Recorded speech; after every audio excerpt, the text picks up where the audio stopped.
postingannya tetap saja akan menggulingkan Prabowo sebagai presiden yang sah. Dari Baris Krim Mabes Polri bisa profesional, bisa lebih cepat memproses apa yang sudah kami laporkan. Ya. Jadi mereka welcome juga, mereka profesional ya, tidak ada merasa kita intimidasi pun tidak, karena tidak ada ya, kriminalisasi tidak juga. Jadi kita laporkan, mereka punya kewajiban proses kasus tersebut. Cara saya itu ya.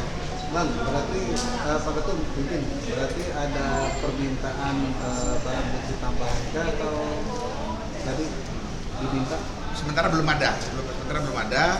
Apa yang sudah kita lampirkan waktu pelaporan itu sudah lengkap ya, sudah memenuhi unsur untuk bisa diterima.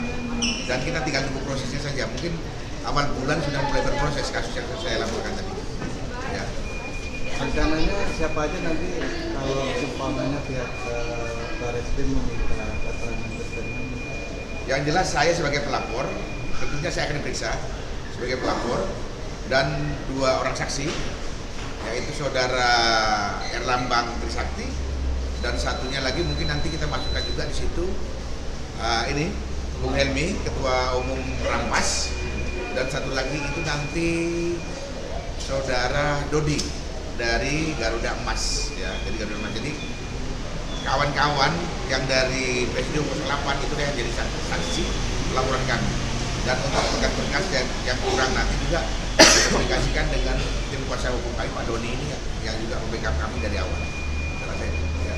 Pak Doni, mungkin mekanismenya sendiri seperti apa? Ya, kan kami sudah membuat surat tanda laporan di Barreskrim. Setelah itu mereka akan memeriksa berkas perkara kita. Nah, ini kelihatannya bulan awal mungkin sudah dilaksanakan. Makanya kita bisa lanjuti laporan polisi kita. Nah, rencana tadi apa yang Pak sampaikan bahwa di awal bulan nanti mulai mudah-mudahan sudah terlaksana semua tahapan-tahapan penyidikan. Akankah ada gelar perkara juga? Iya pasti tentunya. Jadi mereka akan gelar perkara secara internal, apakah kasus kita diterima apa enggak. Ternyata gelar awal itu perkara kita sudah diterima. Nah, nanti setelah kita saksi-saksi dimintai keterangan, baru mereka akan gelar lagi untuk menentukan setelah terlapornya juga dipanggil, nanti mereka akan gelar perkara menentukan apakah layak menjadi tersangka atau tidak. Kalau dari pihak sana meminta maaf, apakah ada unsur pemaaf di sini? Iya, tentunya bangsa Indonesia, rakyat Indonesia adalah rakyat yang pemaaf. Ya. Tapi nanti kita kembalikan kepada nanti ketum, apakah akan dimaafkan atau enggak. Mungkin ya seperti biasa, kalau mungkin dimaafkan juga harus ada apa yang harus kewajiban-kewajiban yang harus dilakukan oleh terlapor. Pak Ketum sendiri seperti apa apabila ada permintaan maaf dari tersebut? Sebenarnya dari awal kita ini kan bukan juga pendendam, tidak ada kepentingan pribadi. Yang saya lakukan ini didasari karena kepentingan bangsa dan negara untuk bisa menciptakan situasi yang kondusif ya. Tapi kelihatannya bukan menyadari apa yang dilakukan itu salah. Justru si Saiful Mujani ini terus dia gerilya mencari pembenaran, mencari dukungan. Ya, makanya kami kekeh untuk melaporkan ya. Setelah kita laporkan pun sama, tetap ujarannya, postingannya tetap saja akan menggulingkan Prabowo sebagai presiden yang sah. Nah, itu yang kami juga, saya bilang ini orang bukan sadar tapi malah menjadi. Ya oke, kita akan ketemu bila perlu di pengadilan. Tapi dalam perjalanan proses di Baris Krim Mabes Polri, kalau ternyata yang bersangkutan itu menyadari apa yang sudah dilakukan, minta maaf, tentunya kita sebagai warga negara juga, sesama rakyat Indonesia tentu akan memaafkan, walaupun proses nyabut laporan nanti sesuai, kita lihat dulu perkembangan di lapangan. Jadi masalah cabut laporan itu nantilah, yang penting biar berjalan dulu ya. Pak Ketum, apakah ada potensi penambahan tersangka dalam kasus ini, Pak Ketum? Seperti apa? Yang saya laporkan 2 orang ya, yang saya laporkan 2 orang, saya tidak bicara yang lain-lainnya, tidak. Kita fokus ke 2 orang tadi ya, Saiful Mujani dan Islam Barawi. Saya sampaikan juga tadi, Kalau yang keluar mulut dari seorang profesor atau doktor karena keilmuannya, maka yang akan muncul adalah kepintarannya, yang sanggup memberi masukan-masukan positif kepada pengelola negara ini. Tapi kalau yang keluar dari mulut seorang profesor dan doktor itu didasari karena kebencian, maka yang keluar dari mulutnya adalah racun dan sampah yang mengganggu stabilitas nasional. Itu yang kita permasalahkan. Jadi masalah tersangka nanti bertambah atau enggak, kita masih bicara 2 orang aja dulu. Ya, kita sambil lihat perkembangannya. Tunggu perkembangan. Nah, Ada mau ditambahkan? Bang, respon dari relawan kemarin kan sempat demo. Terus respon dari Pak Prabowo sendiri seperti apa? saya tidak pernah berkomunikasi dengan Pak Prabowo dan pembantu-pembantunya. Ini murni kepedulian kami kepada stabilitas nasional, ya. Justru dengan kami melaporkan ini adalah sebagai rem, sebagai filter supaya relawan itu tetap berjalan sesuai aturan. Kita bisa bayangkan pendukung Prabowo ini ada 96 juta lebih. Kita nggak bisa kontrol. Kalau dari seluruh pendukung Prabowo ini diam saja, dianggap kami sudah tidur, tidak ada lagi, ya. Ini yang bahaya. Tapi tiba-tiba ada sekelompok orang yang tidak percaya lagi bahwa hukum masih ada di negeri ini, mereka akan melangkah sendiri. Tentu ini yang lebih kita takutkan. Makanya kita ikuti, kita laporan ke polisi segala macam itu untuk meredam kemarahan dari pendukung Prabowo Subianto. Kami ada dan kami setia, kami siap pasang badan untuk Prabowo Subianto. Jadi jangan juga kalian terus paksa kami. Kami tidak mau ribut dengan siapapun. Yang penting Anda sadari bahwa negara sedang berbenah. Negara sedang berbenah memperbaiki situasi dan kondisi negara yang sedang tidak baik-baik saja. Ditambah lagi imbas dari perang Iran dengan Israel maupun Amerika. Ini kan global, ini besar, ini pasti berdampak ke semua negara. Kita support, kita dukung pemerintah supaya bisa mengatasi masalah-masalah ini, bukan malah membuat ribet situasi ini yang bahaya. Makanya kita lapor polisi. Terasa itu, ya.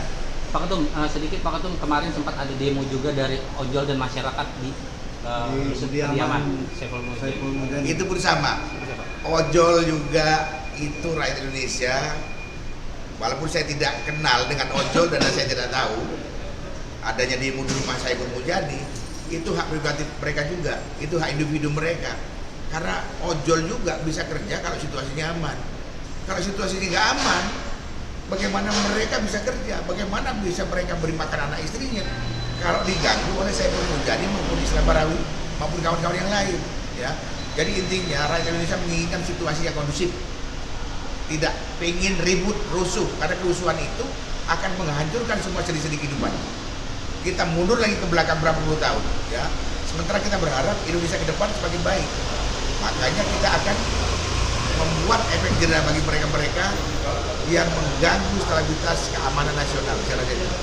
Ini ada unsur politiknya nggak sih menjelang 2029 Pak Ketum melihat? Semua pasti ada kepentingan politik, ya. Gak mungkin seorang Saiful Mujani dan Islam Barawi ngomong itu berdiri sendiri untuk mereka. Pasti ada di belakangnya. Cuma saya nggak mau ngomong situ. Intinya mereka sudah melanggar hukum, ya kita bicara penyelesaian secara hukum, ya. Saya nggak mau masalah hukum dipolitisir juga, saya nggak mau, ya. Hukum yang harus ditegakkan bahwa apa yang sudah dilakukan oleh Saiful Mujani maupun Islam Barawi itu melanggar aturan, melanggar norma, itu yang harus kita sudahi dan kita akhiri. Nggak boleh lagi terjadi lagi di depan. Kita lihat saja perkembangan kasus ini, ya. Mudah-mudahan awal bulan kita sudah bisa mengatasinya bahwa demokrasi itu bebas bicara, tapi ada aturan, ada batas-batas yang tidak boleh dilewati, ya. Nah, Pak Doni, mungkin ini kan ada kemarin ada laporan juga ya di Mabes Polri. Lihat seperti apa? Apakah laporan Pak Ketum lebih dulu akan dijalankan atau biasanya juga tetap berjalan beriringan? Kami sih tidak melihat ke sana. Mau lapor kan silakan aja, Pak. Itu adalah keinginan Relawan. negara, ya. Negara berhak mencegah hal-hal itu sebelum karena kan juga kita yang mau kacau. Nah, kalau soal diterima, ya ini urusan kepolisian. Tapi bagi kami hari ini kita bersyukur bahwa laporan kita dapat diproses lagi. Dapat atensi. Ya, tidak atensi tidak. Jadi nggak ada atensi, berjalan aja, kami juga hanya berjalan aja, nggak ada melihat apapun. Tapi di sini kami dapat informasi bahwa kita tetap bisa berjalan, jadi kita diterima dan berjalan sesuai dengan aturan yang berlaku. Jadi saya terima kasih sekali lagi kepada Polri. Ada yang disampaikan? Ya, tambahan lah ya, pemerintah tidak anti kritik. Silakan memberikan masukan, tapi dengan data. Jangan ada hoak atau unsur-unsur kebencian. Itu aja sih. Terima kasih. Oke, ada yang mau ditambahkan lagi? Pak Rudi mana Pak Rudi? Coba ditambahnya. Boleh Bang, maju ya Bang. Oh, cukup. Siap. Jadi untuk rekan-rekan relawan pendukung Prabowo di mana pun Anda berada, biarkan masalah saya menjadi istilah dari kami saja, dari Jakarta yang menyelesaikannya. Untuk kalian yang ada di daerah, jaga kondusivitas, jaga kekompakan bahwa kita sama-sama mendukung Prabowo, mengawal Prabowo supaya bisa melaksanakan tugas dengan maksimal. Kita ciptakan kondusivitas supaya bisa sama-sama tenang sehingga masyarakat juga tetap bisa beraktivitas dengan damai dan lancar. Ada saya itu ya. Terima kasih. Selamat siang dan wassalamualaikum warahmatullahi wabarakatuh. Terima kasih Bang.